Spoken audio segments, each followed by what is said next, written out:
Kidlat News Updates. Mga balita ngayon, suspect sa condo basketball court shooting hawak na ng pulisya.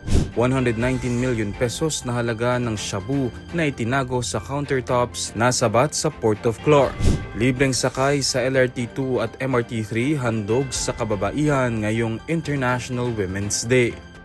Ako po si Cesar Sorian para ihatid ang mga nangungunang balita sa buong kapuluan.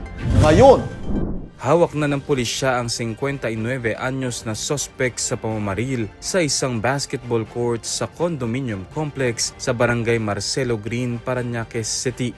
Sa isang hot pursuit operation, naaresto si William Mike de Guzman sa unit na pag-aari ng kanyang asawa sa Chatu LC condominium sa Barangay Moonwalk noong Biyernes ng gabi. 2 baril ang na-recover mula sa suspect na posibleng ginamit sa insidente. Giit ng suspect matagal na umano siyang naiirita sa ingay at umano'y pangaasar ng isa sa mga biktima na nakatira sa unit sa itaas niya. Ilang beses na raw siyang nagreklamo dahil sa pag-iingay at pag-iinuman ng mga ito, ngunit hindi umano tumigi.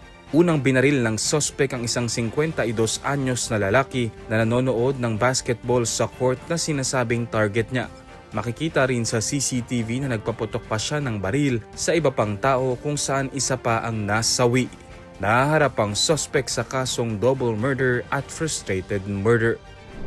Nasabat ng Bureau of Customs sa Port of Clark katuwang ang Philippine Drug Enforcement Agency at Clark Interagency Task Force Against Illegal Drugs ang tinatayang 119 million pesos na halaga ng shabu na itinago sa loob ng crystal resin countertops. Ang shipment na nagmula sa Las Vegas at patungong Makati City ay naglalaman ng humigit kumulang 17.5 kilo ng methamphetamine hydrochloride.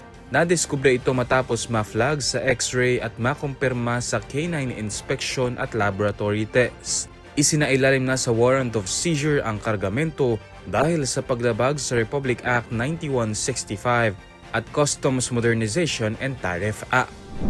Nag-alok ng libreng sakay ang Light Rail Transit 2 at Metro Rail Transit 3 sa piling oras para sa lahat ng babaeng pasahero bilang pakikiisa sa pagdiriwang ng International Women's Day. Ngayong March 8 mula 7 a.m. hanggang 9 a.m. at 5 p.m. hanggang 7 p.m. walang bayad ang mga kababaihan na sasakay sa LRT2.